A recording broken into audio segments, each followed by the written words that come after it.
We're back at 6:45 and the polls are open. Today's special election deciding some key issues.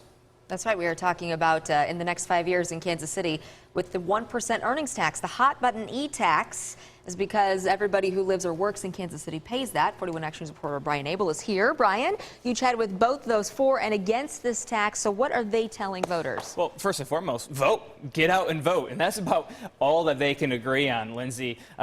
They agree on about 18% of eligible voters. Those are who are expected to come out today. And today's election is high stakes for the future of police and firefighters in the city and those who rely on their services, according to supporters of the earnings tax. They say without it, 200 city employees a year over the next 10 years will be gone because those positions, mainly public safety, are paid for with the $230 million a year from the e-tax that would disappear. But those opposed to the earnings tax say 75% of American cities do without an earnings tax, and they're still able to provide the same services, so why can't Kansas City? Kansas City is a high tax city. We have a high sales tax, we have a high property tax, and we have an income tax.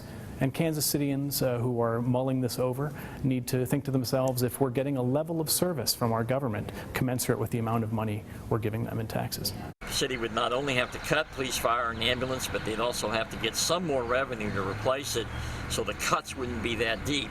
So you would pivot to sales tax, property tax, utility tax. And you would then force seniors to have to pay because right now retirees don't pay the earnings tax. So it would just be devastating to city government.